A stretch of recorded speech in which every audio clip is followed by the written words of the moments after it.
Hi, I might be exhausted, but you know what? I just feel like I need to get this off my chest, and then I will finish this message off tomorrow. This particular thing, I can't leave it at that. Otherwise, I don't know. I feel like I'm gonna start on a brand spanking new weird slate that is not connective enough of the previous part. Please go check out the previous part to gauge your bearings. In the last part, I was telling you about how it is that my ex-boyfriend basically went low-key crazy once it became kind of clear that I was not trying to be with him. When also it became kind of clear that I was trying to be with somebody else, it worsened the occult attack. It has all just kind of ramped up, and over the years, guys, I'm trying to explain to you that people, when they join the occult, they obsess over their victims. They're given an obsession over their victims to a point of not being able to move on. So people who try to handle their ex-girlfriends or ex-boyfriends using witchcraft, all you're doing is creating an obsession in yourself for those people. You are making sure that you will keep on tailing them for the rest of your lives. I don't know how many times I have dreamt about my ex-boyfriend the past couple of years, literally investing in witchcraft on a woman that is going nowhere. It's like he keeps on maintaining the sorcery to make sure that he never ever has to mourn and grovel and beg at the casket of his losses where I am concerned. They try to live lives out there, projecting them in front of people that suggest that they're happy when they are so invested in somewhere or someone else. I have gotten so many nightmares shortly after,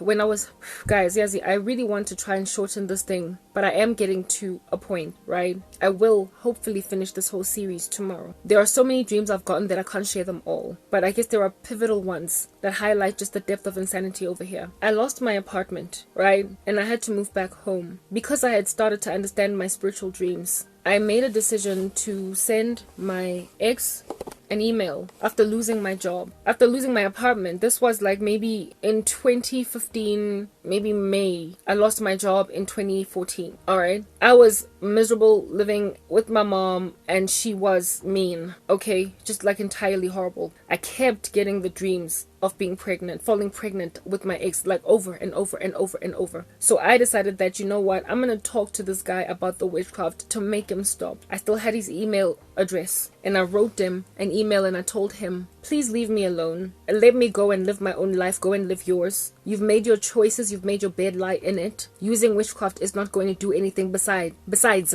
I belong to another man. Somebody else is my husband. Just leave me alone with your witchcraft. And I left it at that. A couple of hours later, my mom comes home from work and starts yelling at me, telling me to leave my ex.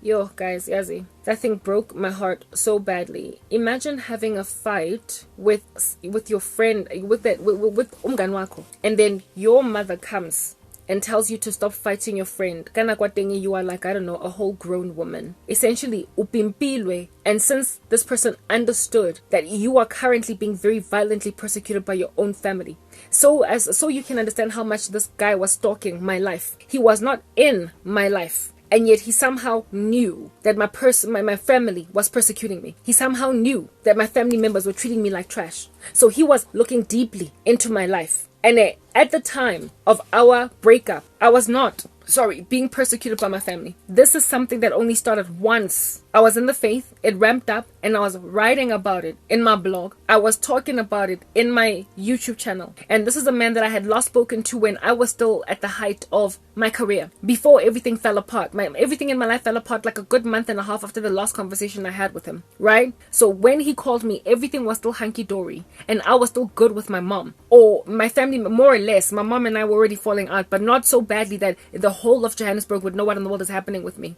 If this is a man that has moved on with his life and is doing absolutely nothing at all to stalk his ex, he would not have known that contacting my mother and basically telling on me would have worked. I have never had that kind of relationship with my mom where my ex could feel liberty to go and talk to her to make her handle me. It had never been a theme in our relationship, ever. So this is something that he developed in himself, a bravado he was given because he made an observation. Top of that, my cousin, who was our mutual friend, oh goodness gracious, the one that I was introduced to him through, they all had banded in together with my family against me. This cousin severely betrayed me. She was jealous like no man's business, had put a whole bunch of sorcery on me. And she was a busybody and a gossip. She was supposed to stay right or die to me. Instead, she decided that she is going to proliferate a whole bunch of lies to my ex because they were still hanging out. She basically cast her lot in with my ex at my expense. So I was already being gossiped by my cousin with my ex, and because I had also sent an email to my cousin when I was still employed, letting her know that, cousin, I am aware that you're busy doing strange things.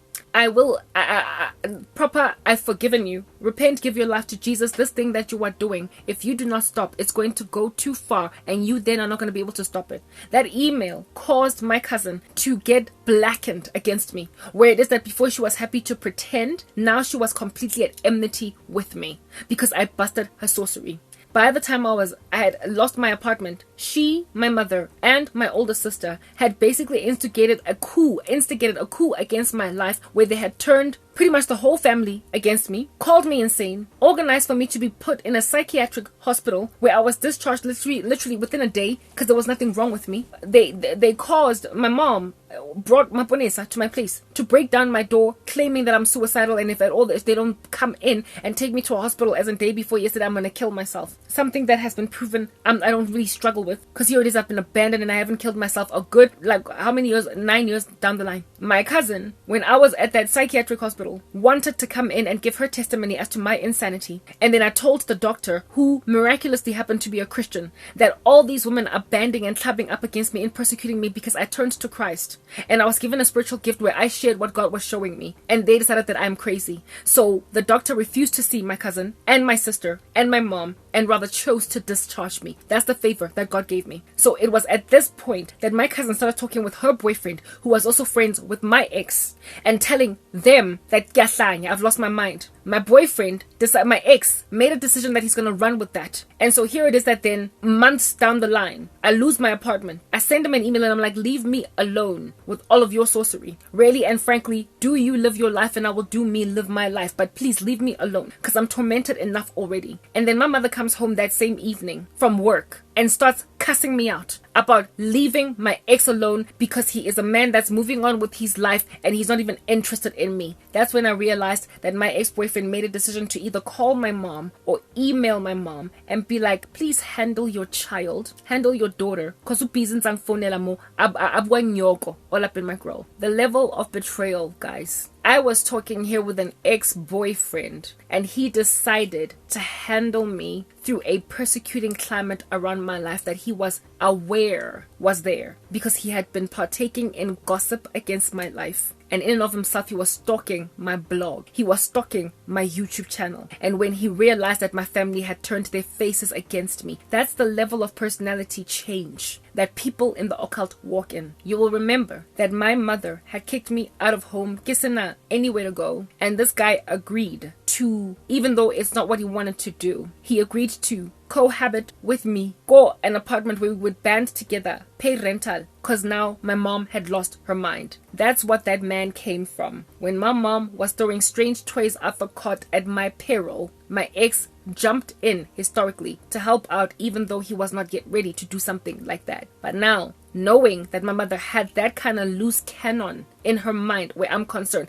that she's always just kind of been irresponsible with my life, he then goes on right ahead and rides that wave and uses it as a rod on my back and says, handle this child of yours. A man that knew that my mother was very quick to be like, get out of my house. At this point, I don't have a job. I cannot chelete. Where am I going to go? And he caused her to lose her mind and literally yell at me all night. I am a woman I'm 30 years old at this point. Na 30 and yachikwa ngoba some dude ungipaisile that I was talking with woman to man. I was talking to an ex-boyfriend, somebody that was my man, and he just treated me like a child that's irresponsible, that is basically like, what is this thing? Annoying him. And he knew that it was possible for me to be handled by my mother. He knew that it was possible for me to be handled. So he basically sent her to me. He charged my mother like a dog to me, to pounce on me.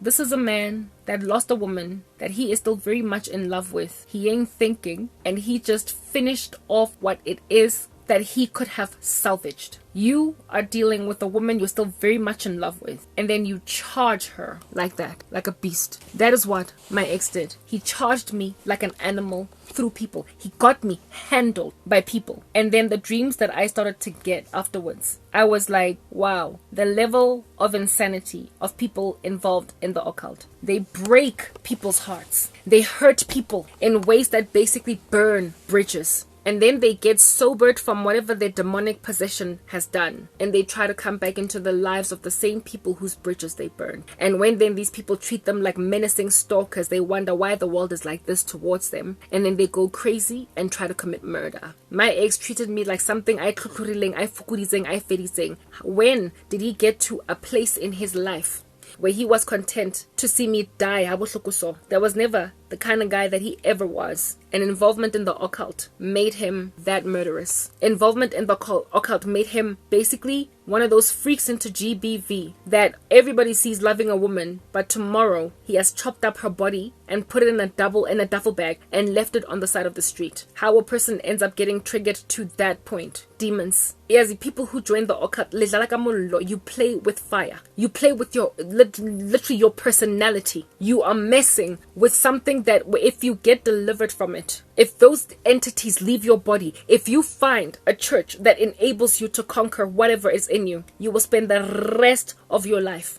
in deep regret, because you will run like a cassette tape over and over and over and over and over again in your mind what you did, and it will haunt you until you die. Literally, my ex laid a bed for himself of needles because he is in a rock and a hard place right now, where if he gets cured from his demonic possession, he will face a life of severe regret, sorrow and tears, unable to stop sobbing uncontrollably, or stay a hardened monster that is barely recognizable. Neither of those two options is attractive. Only one is viable, but neither are attractive. That's what the occult does. It sears people's consciences to a point where they can commit such atrocities that in a climate of repentance, they're facing a lifetime of sorrow. My ex has lost his future. If at all the Lord does not rapture the church, he will never have a normal life again. He will be in sorrow forever. Forever. The best thing he can do for himself is to repent, so he doesn't have to go to hell. But the rest of his earthly life is screwed. He is literally doomed to sorrow forever. He could maintain his seared state so he doesn't feel what he did to me with any level of sorrow, but go to hell or repent and feel a depth of just deep regret, irreconcilably, all because he wanted to start a business, all because he wanted to succeed. He went and did this. You mess your own bodies up, your mind. You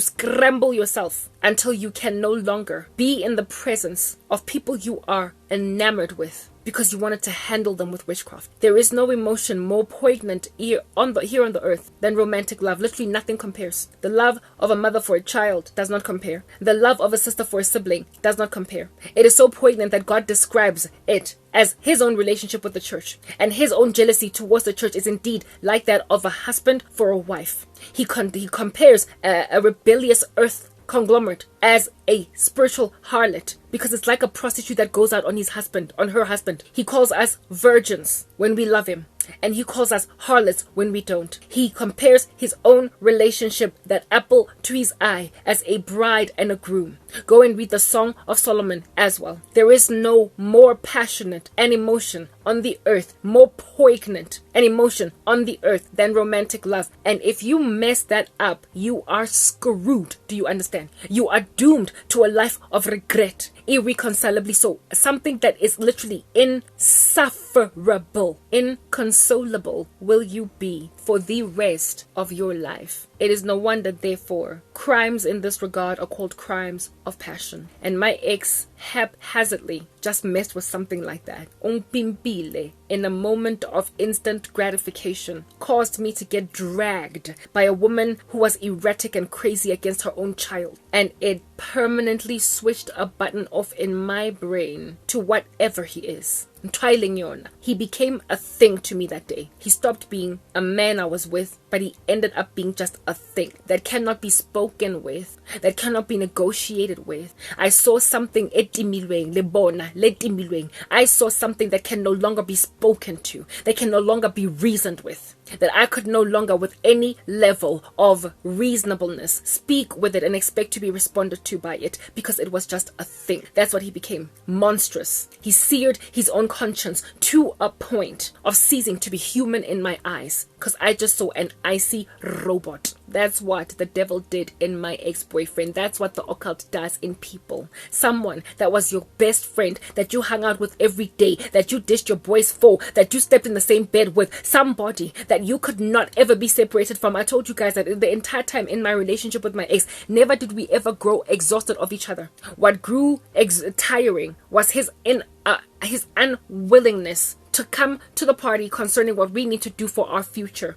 But passion that never died. We never became one of those couples that could sleep in bed all week and not do anything. It never happened. We never got to a point where the PDAs died down. Nothing. Public displays of affection. Nothing. Hand holding all the way to the end. Baby, sweetie, love. Nothing ever ceased. Never did I ever wake up on the opposite side of the bed with my ex-boyfriend. No longer are we cuddling, holding hands. And it never happened. 5 years ago, I told you, my cousin used to say that we gave her a toothache. It was so sweet.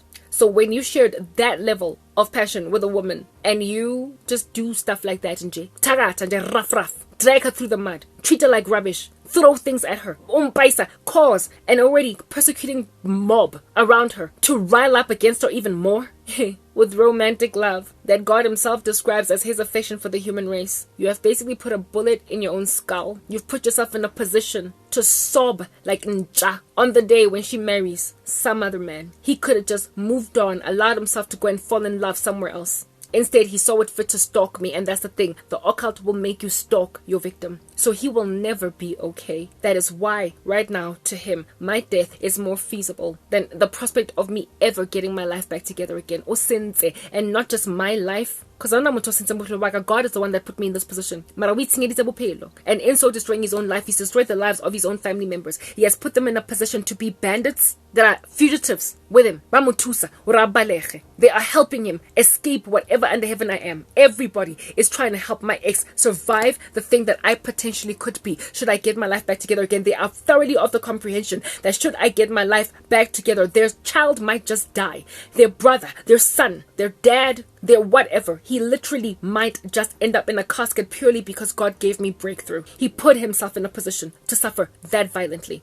Dranung, when you are a woman married to a man held hostage to love, affection, that he messed up like that, what are you doing pretending that you are happy when literally your relationship is kept together by the sticky tape of the imprisoned state of an ex-girlfriend of a husband who is going to lose his mind when that woman gets her day in court? On the day when an announcement is made on a rooftop that Karabo got her life back together and she's engaged, that marriage is going to burn. That woman that literally made herself a Delilah, a Jezebel in the life of a man is facing a severe sorrow because of an uncontrollable, physically so, man losing his mind. Because ex from 12 years ago, that's when we broke up. 12 years. Finally God proposed marriage to. That's what his wife is facing. And yes, she prided herself in flailing the ring that he never gave me. It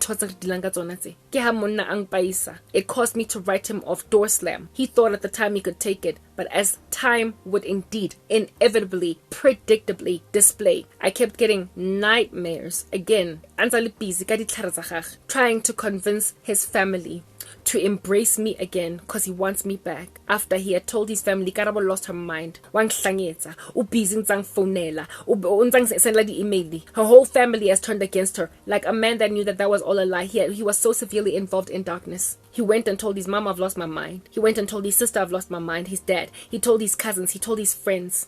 And then after reviling my name amidst his family, he then misses me in his sleep one night and does witchcraft to bring me back into his life and tries then to see if he can't unconvince his family members of what he initially told them. The damage had already been done, and like I said, at that stage he was just a thing now. He was no longer a person to me. And during the time when I was getting these dreams of, like, I remember one time I got a dream of his sister looking at this man trying to bring me back, and his sister looking at me on some, but isn't this the woman that you said has lost her mind? She's crazy. It was so awkward and so taboo, and I was just like happy to be paraded in front of them again. On that day when my mom came back and yelled at me for emailing him. I then got an email from my older sister, basically gloating that Karabo, leave this guy alone. Really, frankly, he's moved on. They all treated me in I'm stalking him when he was the one that was stalking me. They all treated him like I'm the one that lost him when he was the one that lost me. Like, that's what was happening, guys. There's a travesty, like an upside down world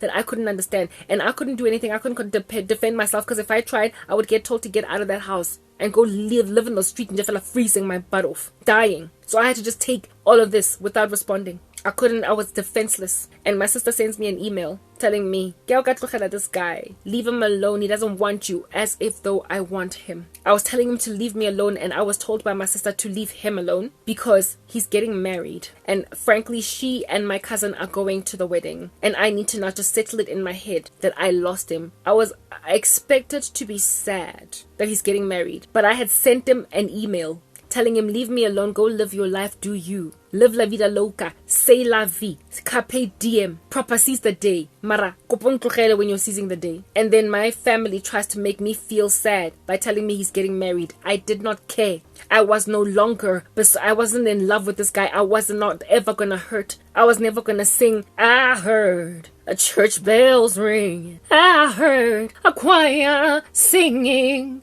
I saw my love walk down the aisle. On her finger he placed a ring. Oh, I saw them holding hands. She was standing there with my man. I heard the promise, till death do us part. Each word was a pain in my heart. All I could do was cry. Oh, all I could do was cry. I was losing the man that I love, and all I could do was cry. And now the wedding is over, and rice has been poured over their hands. For them, life has just begun, but mine is ending. All I could do was cry. All I could do was cry. I was losing the man that I loved, and all I could do was cry. I was expected to get into that freaking Etta James moment, and I was like, no, I don't care. I couldn't respond, however. I was just like, oh, wanyala, aisuga, whatever. I was hurt, though, that he did that to me. This human being treated me like an animal using my family members. And yet I was so moved on because I was so entirely aided by Jesus that I could not care less that the man that I, at some point, was expecting to end up the wife of was marrying someone else. That was the difference between a person that holds on to their ex versus one that moves on and asks Christ to heal them. When he got married, I was like, oh, I guess he got married. But he was expecting me to be on that Etta James. I heard church bells ring. I heard. And I wasn't. I was not hung up on him in the worst way. I wasn't. I didn't care who he married. If he got married first before me, I was not even trying to see what he is doing next. Not taba, guys. I was done. And he's the one that did that in me. He made sure that I would not mourn on his particular wedding day. But guess who? I did have a fit, a ravenous one at that. When I found out he got married like a year later, I would only find out literally from that date of that incident that happened when I was staying my mom. I ended up quickly moving out of that environment because I was being persecuted so badly after I got my pension money, and I paid rental upfront to go and live by myself in an apartment, go for ways. And I found out when I was living in that apartment that the guy that I thought was my future husband got married. And that's where I was like, hurt. I was so hurt. This man had lost me. He went and got married and I didn't shed a tear. And some other dude that I hadn't even held hands with. Okay, maybe I held hands with him once. Some other dude that I had not even had a relationship with prospered to make me cry, mourn on his wedding day the way that he never prospered to get. Basically, the guy that would have been the tantamount of Michael Ealy under the bed that I thought was my husband, that he thought was just a stalker. He never got to be with me. He never lay with me in bed. He never got to make out with me. He never got to hang out with me, speak with me on the phone all night long, falling asleep, send me text messages telling me I love you. Yeah, I never got to do any of that. I just fell for him from a distance. existence. That's the one that I mourned when he got married. The man that I had spent all that time with, all those years, basically fostered a soul tie with. So much was I delivered from what under heaven it is that he was, that I didn't even mourn when he got married. But my family were gloating his marriage to that woman, and so too was he trying to make me feel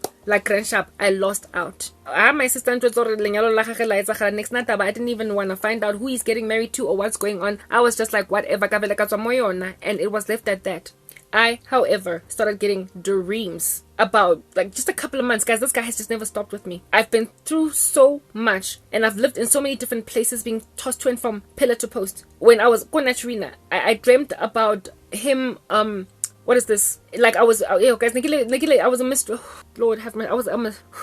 Like, I'm proper having a fit as I talk right now. I was a mistress. I was a side piece, Wankutla. I was a mistress. Like, he was hiding me. Unang bada from his family members. And I could not understand when I was waking up from those nightmares. Hore, what's happening here? I could not understand what was going on. For the life of me, I could not put two and two together. Killer mistress. I remember my sister had told me, and now here it is that I'm getting dreams, not so much getting back together with him, despite him calling me crazy, but now I am a mistress. I then once had a dream where I was being hidden. Where basadi bako were like they were busy. It's like there was a some kind of a family function, and the women rocked up to make preparations for this family function, and I was hiding in a wardrobe, a closet. Do you understand? Because his wife came with those family members, and I was like, oh my goodness, what? I gave him what name? No, Nancy. I was like, Nancy, what are we gonna do? I can't have them see me. I can't have them find me. And yes, it's like I was basically a painful, sore thing in the life of Umfazwake, because now her husband is cheating on her, and I'm the mistress. Hey Batung, when I found out who the wife was, and I would not find out who he married until I was in freezing life conditions, since this guy, a mistress to him. Go Naturina, living in that like godforsaken house, my uncle go bedroom. It was only when I was living there that something told me to Google this guy to find out what's going on. Why my life busy ganna? It had been years since I'd ever seen his face. Lo and behold, I find no. My sisters, I went, my older sister, I went into, my family members have betrayed me so much. I was looking up what's going on with my family members, Kiba Kugula, right? I then found my sister on Instagram, and she had one of those your name profiles before Instagram insisted that you have an account in order to go and check what's going on with anybody. There was a time when you could actually check out what's happening on a person's Instagram without even having an Instagram account, right? I went into Instagram, I found my sister. I then, as I was paging through my sister's photos, one of my as I was paging through my sister's like timeline or whatever, I realized that she had commented or been tagged, or I don't know what in the world is going on a pic that had the name of my ex. It looked like it could have been his name. It was like his name _ something, but I wasn't sure it was him. So I decided to click or click on that handle because it sounded like it was my ex. And lo and behold, and lo and behold, make a decision what you want to do, please. Just like in my living conditions. Lo and behold, it was indeed what is this, my ex's profile, right? When I went into his Instagram profile, I discovered that the woman he married was the bane of my existence throughout our relationship. If you have been following me this entire series, you will remember that I told you guys that in the beginning of very, very early stages of my relationship, I asked my boyfriend, out of all the women that you've ever dated, which one do you love the most? And he then told me, what name did I give her? Pinky. He then was like, Pinky. At which stage I realized, oh my goodness, this guy's not in love with me. Then this Pinky became the bane of my existence in the relationship. Ultimately, he scooted her out of the way. Please, like, this is a summary. Go and listen to the whole series to get the context of this whole thing. When then I found out that this guy had married that Pinky woman, I was like, how? For real? Like, proper, you are literally trying to make me look like I was a placeholder for that woman. And all that flooded to my mind was, Lomut Lona, that you married when you had nothing. She wanted nothing to do with you when you had absolutely nothing. And yet you are trying to, like, what is this, parade her in front of the whole world as the love of your life. Now, understand, my ex-boyfriend, when I was with him, he did not want to get Facebook. I wanted to basically, go Facebook, you can say, in a relationship with Nonti Sbanban. I just wanted that. I was like, open a Facebook page just so I can have that. He was like, I still got social media, I'm not interested. And here it is that this dude had a whole Instagram page dedicated to this girl. On top of that, his profile pic was her photo. When I saw that, I was like, Joe, yeah, okay. I wasn't hurt, guys. You get to move on. I did not care. But for me, it was like, oh, so you married the woman that I apparently was the placeholder to. Lo and behold, I continue to get nightmares where it is that I am telling this guy, Hori, lo muntu lona, as soon as you stop making money, because she's that kind. And he was mean to me on some but I know. But so what? I cannot taba. Bottom line is, it's not you. As I'm like, oh, dude, I am not out here in these streets like a tail. You're the one that's following me around like a tail. And then as the years progress, I keep getting dream after dream after dream where I'm his mistress, and this woman is the comforted wife whose husband is just cheating, and really he won't stop breaking her heart with this affair he's having. And all of the female family members are like, I'm sorry that your husband is cheating, and interventions are being staged for my ex to stop cheating on his wife. And I was like, wait, like the Bible says that woe to them who call bitter sweet, sweet bitter, who basically go and call black white, white black, evil good, and good evil. I was the ride or die, and I was the one that was suffering from a Jezebel all up in my grill mommy. And now this guy is doing witchcraft to make me the bane of the existence of the Jezebel that was wreaking havoc in my life when I was dating this Oki. Now I'm the side piece. Now I am the mistress when she was the side piece, or at least the tick in my hair, because I could never ever confirm if at all he cheated on me with her. The bravado, I kept on getting the doro, where it is that I was my ex's side, and I was like, why won't this guy leave me alone? Why hakana? Where's Alang? So when I was then going Trina, I sent him another email. This time around, in like a severe amount of poverty, struggling, families treating me like trash. I'm not even getting food. I was like, dude, I sent you an email years ago, right? And you biside me to my family. Now I am living in abject poverty, and I'm still dreaming about you wreaking havoc in my life. Leave me alone. After all, you got the girl that you clearly wanted all along. Samaya limsadwa how into the sunset lo fu fanyon dizanja dog, and leave me alone. It's clear where you chose to marry that chick to get at me, cause everything these days is about me, cause you decided to go and join the occult, and now the occult has made you obsessed with me to a point where you can't even choose a wife based on Ndabeguti. You've got feelings, you are compatible, everything works out, but you're choosing one that is going to handle me, so you can make me feel like I am, by saying this thing, a placeholder. Lomfazi wakho lomkhethile hamba naye undize in the sky. I'm begging you, I'm suffering already. My family's treating me like trash. I don't even have groceries this month. I am just begging you to like, let me go. You got your woman. My ex could have married anyone, guys. He could have actually married that pretty girl that I saw in the photo when he was at my mom's apartment during the time when I was sick. He could have married anyone. He could have gone and met any woman. Instead, he went wayochata, a woman that I was able to finally, pieces of the puzzle came together. All those nightmares, all those dreams that I had gotten early when I was still employed, before I lost everything, where a whole bunch of people in the ecosystem saying, Ulontuza, Unonti is marrying a village bicycle. Unonti is going to marry like umfazi nje that is unacceptable, to a point where his friends felt sorry, pity for him. His friends wanted to, they used friends, family members on his side and mine, put witchcraft on me to get back together with him because they wanted nothing to do with this girl. The mom, the cousin, his own cousin, his dad, his what do you call this thing?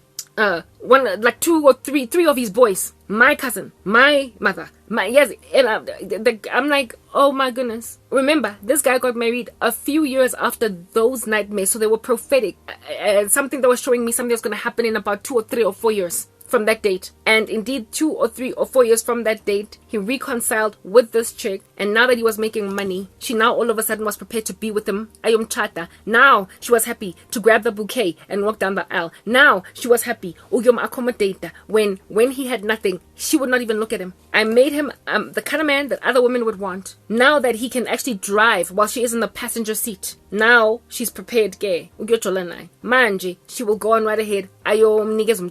Now she will walk down the aisle to him. I'm like, you got what you deserve. You got the Jezebel you've been longing for. You got the weak little woman that will be at your beck and call. You got her. You got her. You finally prospered to bang wahamba nomfazi krenshab that you tried to love, and she rejected you because you had nothing.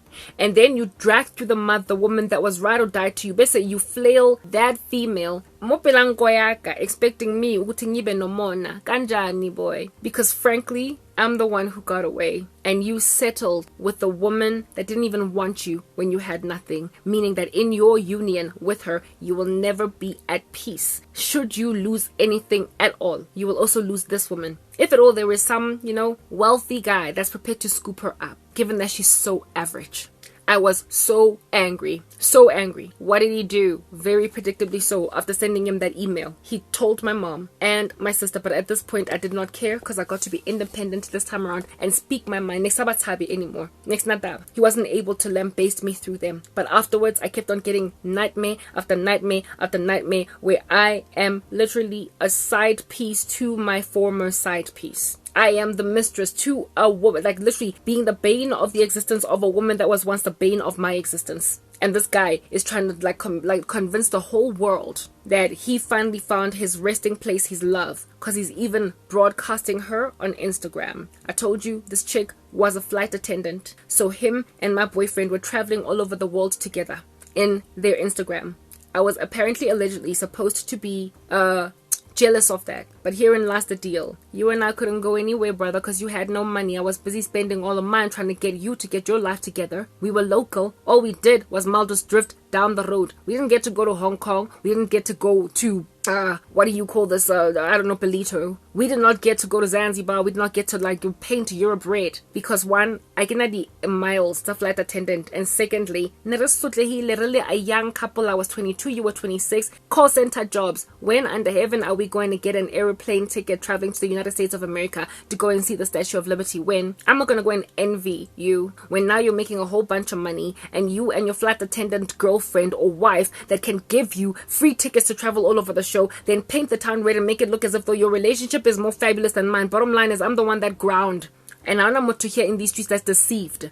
I was the one that was ride or die, grinding, getting you to a place where you are honorable now. So even when you are busy masquerading this woman in front of the whole planet as, look at our life, it's better, Karabo lost me, and I, with Karabo, never had this kind of fabulous life. This is a better thing that I'm doing out here. No one believes you. So much so does no one believe you that in the run-up to you marrying this woman, I got dreams, nightmare upon nightmare of a whole bunch of your friends trying to bewitch me back into your life, precisely because you're about to go and marry that woman. Whatever it is that might be the life you're broadcasting with this female, Anamoto, that believes you're happy. Everybody feels sorry for the obvious pretense you are walking in. There is nothing that woman literally has on me. Nothing. But he was trying to broadcast her. And after trying to broadcast her, he then tried to make a mistress out of me. An honorable girl, a queen, ending up the peasant of the woman that tried to displace an actual queen. The shoes she has tried to fill are still swallowing her tiny little feet whole.